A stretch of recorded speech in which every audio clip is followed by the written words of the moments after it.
saya Deborah Atika Pasyamuncai selaku host yang akan memandu berjalannya podcast kelompok 2 pada saat ini mengenai topik yang akan dibahas, yaitu perempuan perjanjian lama di era pramonarki.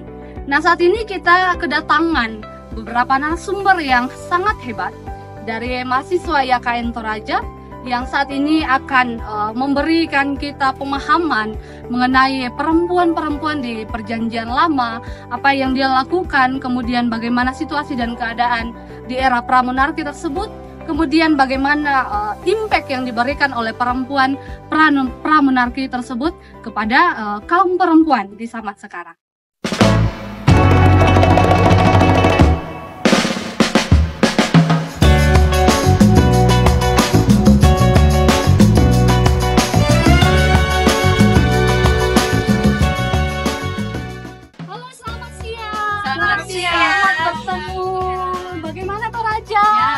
Biasa, panas sekali. Ya, silakan duduk. Silakan diminum airnya. Ya baik, sekarang ini kita telah kedatangan narasumber yang begitu luar biasa yang akan membahas mengenai perempuan perjanjian lama di era pramonarki. Namun seperti kata pepatah, tak kenal maka tak tahu, maka saya selaku host saat ini memberi kesempatan kepada rekan-rekan untuk memperkenalkan namanya masing-masing. Dipersilakan. Ya, halo. Ya, perkenalkan, nama saya Yunitan Kedatu. Saya mahasiswa dari YKN Toraja. Dan rekan saya? Halo, nama saya Yoce Nugraha. Saya juga dari kampus YKN Toraja. Halo, nama saya Joshua. Saya juga dari YKN Toraja. Selanjutnya silakan. Halo, nama saya Dilama Tira. Saya juga mahasiswa dari YKN Toraja. Ya, sangat senang bertemu dengan rekan-rekan sekalian. Saya mengucapkan terima kasih atas kesediaannya telah bersedia untuk menjadi narasumber di dalam podcast pada saat ini, di mana kita akan membahas bagaimana perempuan di dalam perjanjian lama di era pramonarki. Ya, langsung saja. Ada beberapa yang perlu akan kita bahas dengan melihat situasi dan keadaan di mana pada dewasa ini topik mengenai kaum perempuan tentunya sangat banyak diperbincangkan pada saat ini. Tentunya ini menarik, ada yang berkaitan dengan diskriminasi kepada kaum perempuan, sehingga kita akan melihat bagaimana kaum perempuan itu di era pramonarki dalam perjanjian lama. Namun sebelumnya perlu untuk kita mengetahui apa yang dipahami atau bagaimana keadaan dan kondisi di era pramonarki tersebut menurut rekan-rekan sekalian. Iya, baik. Jadi pemahaman saya mengenai era pramonarki ini, di mana masa ini adalah masa yang belum dipimpin oleh satu raja atau belum memiliki kekuasaan tunggal. Jadi masa-masa ini kebebasan semua orang itu masih berlaku. Ya, terus masa-masa ini juga ya yang berlaku itu seperti pandangan orang masih didengarkan. Berbeda nanti ketika setelah era monarki, nah di situ mulai ada satu kerajaan atau bahkan lebih dari satu kerajaan yang dipimpin oleh seorang raja. Ya. Nah, ada beberapa perempuan yang memiliki peran penting di dalam era tersebut ini. Namun hanya terutama dalam perjanjian lama ada beberapa tokoh-tokoh, nanti rekan-rekan saya akan membahas lebih lanjut. Jadi itu pemahaman saya mengenai era pramonarki. Ya, berarti dapat disimpulkan bahwa dalam keadaan atau situasi era pramonarki ini belum ada seorang pemimpin tunggal yang memerintah ataupun sebagai raja di dalam kehidupan pada masyarakat saat itu. Iya, betul. Ya. Kemudian ini sangat menarik. Kita akan melihat bagaimana seperti yang menjadi topik kita saat ini, peran kaum perempuan di era pramonarki. Kira-kira menurut saudara seperti apa? Ya, seperti yang tadi dijelaskan oleh teman kita bahwa ada perempuan-perempuan yang memiliki peran di era pramonarki ini, termasuk salah satu hakim yang terkenal dalam Alkitab Perjanjian Lama, yaitu Hakim Deborah. Di sini dia bukan hanya seorang hakim, namun dia juga seorang nabi. Cukup sangat mengejutkan karena di era pramonarki yang lebih disorot adalah para kaum laki-laki atau masih menganut paham patriarki. Tapi ada seorang perempuan yang bisa menjadi nabi dan juga hakim. Hakim Deborah di sini. Dia yang saya pahami, yang saya baca-baca juga, dia ini pernah memimpin sebuah perang dan di perang itu dia menang. Namun ada satu kekurangan juga karena dalam pembahasannya tidak terlalu diperlihatkan tentang tidak diperlihatkan secara jelas tentang tokoh Hakim Deborah ini. Ya, tadi satu tokoh perempuan yang berperan cukup penting di dalam era pramonarki yaitu Deborah. Tapi tentunya ini bukan Deborah saya ya, karena saya bukan seorang hakim ya. Sungguh luar biasa apa yang dilakukan oleh Deborah. Kemudian kira-kira bagaimana kalau dilihat dari riwayat hidup seorang Deborah ini, seorang hakim Deborah? Ya, seperti yang sudah saya katakan tadi bahwa tokoh Deborah di sini tidak terlalu banyak diketahui. Yang diketahui adalah ia menikah dengan seorang yang bernama Lapidot. Namun nama itu juga tidak terlalu dijelaskan. Hanya ada pada kitab hakim-hakim saja, tidak ada tertulis pada kitab-kitab lainnya. Yang lebih dijelaskan adalah bahwa semangat Deborah di sini sangat berapi-api. Dia sebagai hakim, dia juga ada dikatakan bahwa dia bersyair dalam kenabiannya. Itu mungkin yang saya ketahui tentang tokoh ini dalam perannya sebagai perempuan pada era pramonarki. Ya, saya pikir semangat Deborah di dalam era pramonarki ini yang tentunya menjadi memberikan dampak bagi kaum perempuan saat ini, menjadikan contoh bagi kaum perempuan saat ini bagaimana semangatnya seorang perempuan di zaman pada saat itu sangat luar biasa ya tentunya.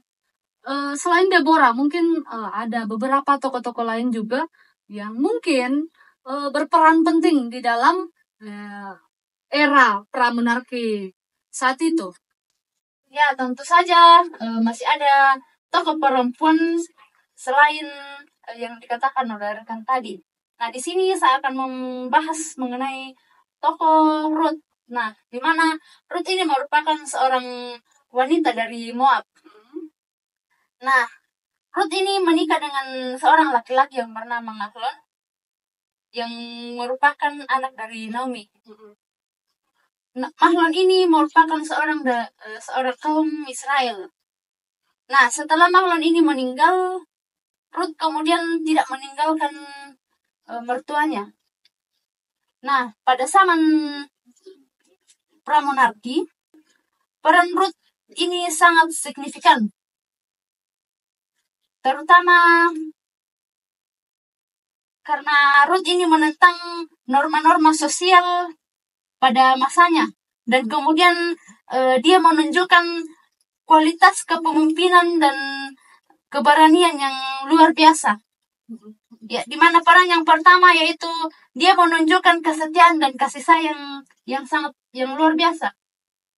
Ya, di mana dia menunjukkan kesetiaan dan ketaatan sebagaimana seorang istri kepada suaminya dan kepada keluarga suaminya.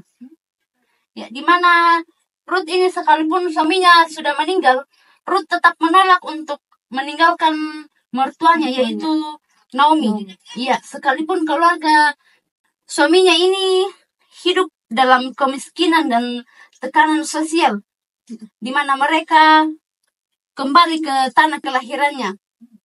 Nah, kesetiaan Ruth ini merupakan tindakan yang sangat luar biasa dan menentang norma-norma sosial yang mungkin mengharapkan dia untuk memprioritaskan kebutuhan dan keluarganya sendiri.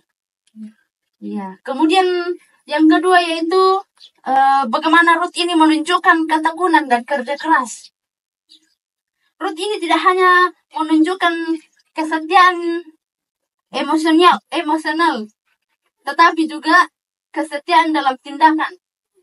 Iya, di mana ia bekerja di ladang untuk menyediakan makanan bagi dirinya, kemudian juga ia menyediakan makanan bagi mertuanya, yaitu Naomi. Nah, dalam ketekunannya dalam mengumpulkan makanan, ia menunjukkan kemampuannya untuk bertahan hidup dan untuk menyediakan kebutuhan dasar, peran yang penting bagi perempuan pada masa itu. Iya. Kemudian Ruth juga ini mengambil inisiatif dan menunjukkan keberanian. Ya, di mana secara aktif Ruth ini mencari solusi untuk masa depan dirinya dan Naomi dengan meminta Boaz untuk menjadi penebus mereka.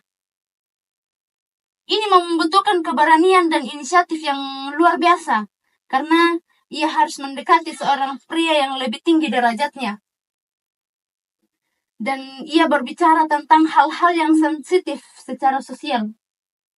Ya, kesetiaan yang dapat dilihat dari Ruth ini begitu luar biasa.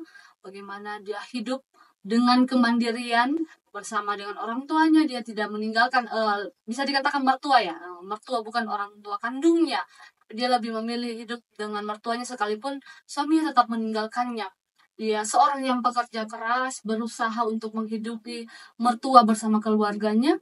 Saya pikir ini sebuah tindakan seorang perempuan yang begitu luar biasa, sekalipun dia sebagai perempuan yang biasanya kita menganggap seorang perempuan ini kurang mampu atau tidak mampu untuk melakukan hal seperti itu. Tetapi di sini kita melihat Ruth ternyata sangat luar biasa dari kesetiaannya, kemandiriannya sangat luar biasa. Kemudian selain dari Deborah maupun Ruth, mungkin ada beberapa tokoh-tokoh lain yang mungkin rekan-rekan ketahui yang berperan di dalam era pramonarki ini. Ya, tentu saja ada tokoh selain dari Ruth dan Deborah ini.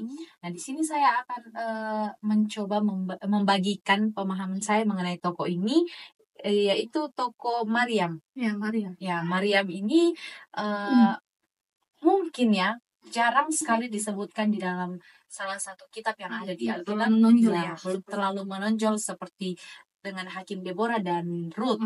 Tetapi Maryam ini juga mempunyai peran yang boleh dianggaplah bahwa perannya juga cukup penting atau menunjang dalam masa-masa era pramonarki ini.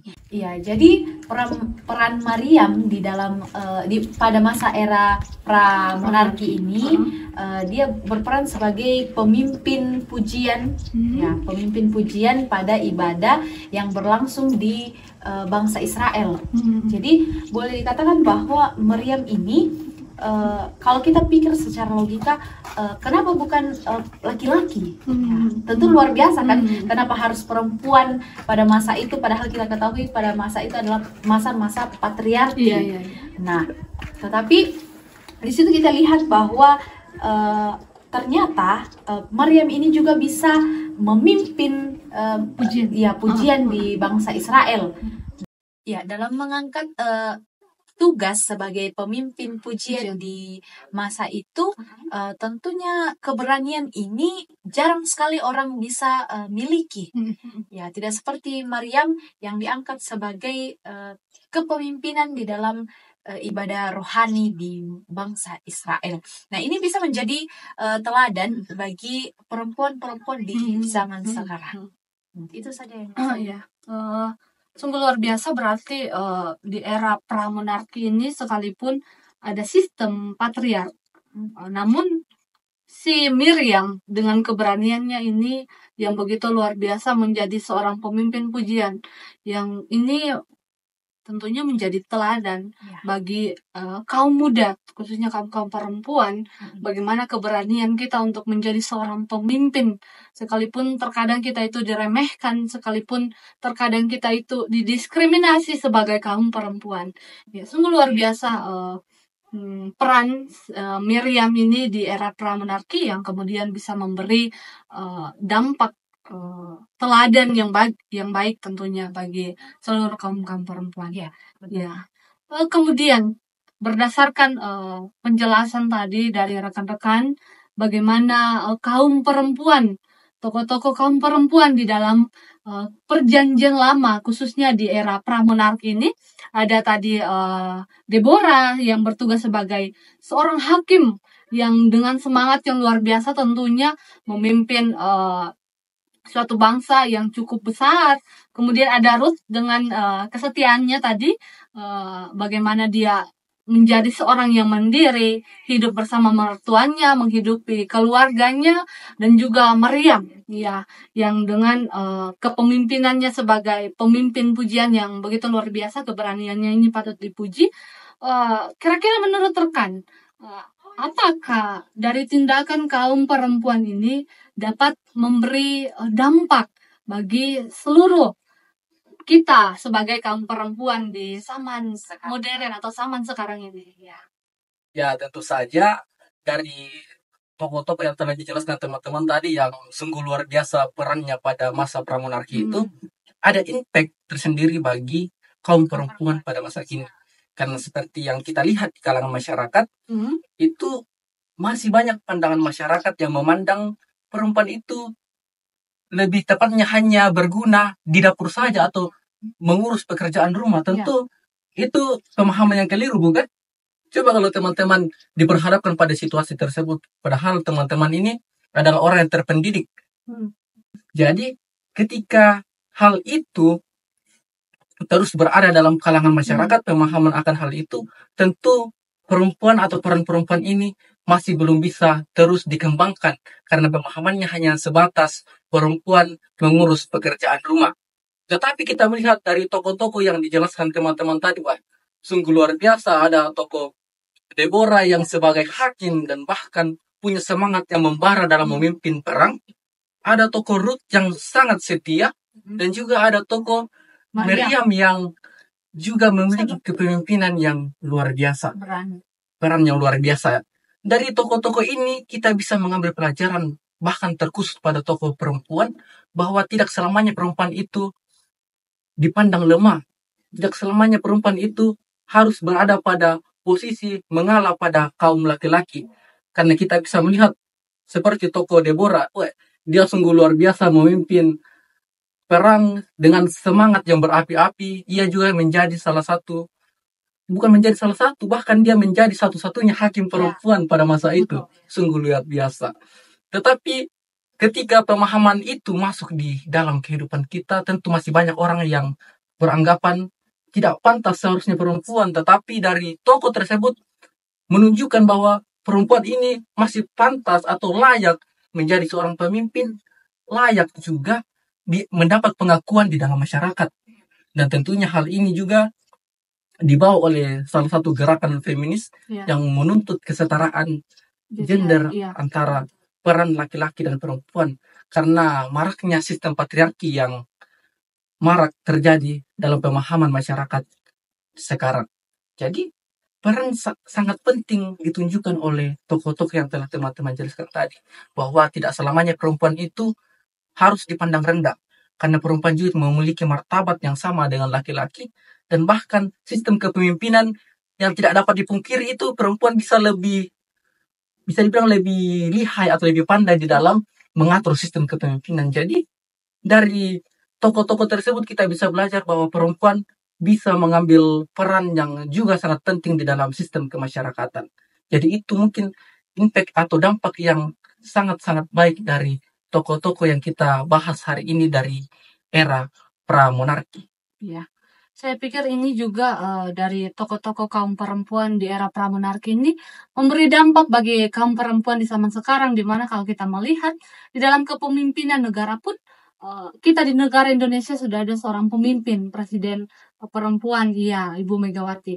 Ya, kemudian juga di beberapa pekerjaan itu perempuan juga telah banyak memimpin sebagai seorang yang dipandang lebih daripada laki-laki. Dan saya pikir tindakan peran kaum perempuan di era pramonarki ini seharusnya membungkam pemahaman para masyarakat mengenai kaum perempuan yang hanya bisa melakukan kegiatan di dalam rumah, di dapur, dan lain sebagainya.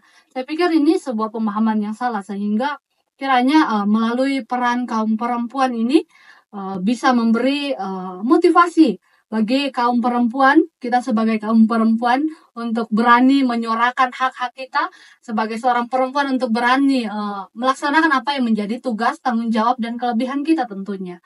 Ya, jadi berdasarkan penjelasan, saya mendapat pengetahuan baru dari rekan-rekan ini mengenai peran kaum perempuan di Perjanjian Lama, khususnya di era pramonarki, yang sangat luar biasa tentunya. Ya, saya sangat bersyukur mengenai pembahasan kita pada kali ini, melihat bagaimana peran kaum perempuan, kemudian dampaknya bagi kaum perempuan di zaman sekarang melalui tokoh-tokoh yang begitu hebat tentunya ya, seperti Deborah tadi, ya seorang hakim, kemudian ada Ruth, ya sangat luar biasa kesetiaannya, perlu diacungi jempol. Ya, kemudian juga ini bagi kaum perempuan dalam menjalin hubungan ini perlu kesetiaan ya. Kemudian ada juga Maryam, ya seorang perempuan menjadi pemimpin, puji-pujian. Begitu luar biasa keberanian si Maryam. Jadi dapat disimpulkan bahwa di era pramonarki ini, di tengah belum ada pemimpin tunggal pada saat itu, kaum perempuan walaupun masih dilakukan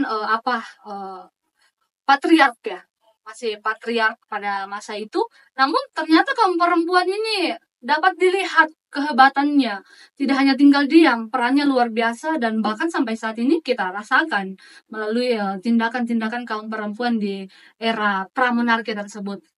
Sehingga ini menjadi sebuah perenungan sebagai kaum perempuan, kita dengan segala yang kita miliki, dengan kelebihan yang kita miliki, hak-hak yang kita miliki, bahwa kita tidak boleh tinggal diam dengan adanya mungkin diskriminasi, pemahaman-pemahaman dari orang lain bahwa perempuan itu tidak pantas untuk menjadi seorang pemimpin, perempuan itu hanya bertugas di dapur, di rumah, menjaga anak, dan lain sebagainya. Tidak tentunya seperti itu. Dari tokoh-tokoh ini yang begitu luar biasa, tentunya kita mendapat pengetahuan dan pelajaran baru. Saya mengucapkan terima kasih juga kepada para narasumber saya yang begitu hebat pada saat ini dalam podcast kali ini, begitu luar biasa materi yang disampaikan. Sekali lagi saya mengucapkan terima kasih atas kehadirannya, terima kasih atas kesediaannya dalam perbincangan kita mengenai perempuan di Perjanjian Lama di era pramonarki. Ya, sekali lagi saya mengucapkan terima kasih. Demikianlah podcast kita pada saat ini, dan akhir kata saya mengucapkan sekali lagi terima kasih dan shalom.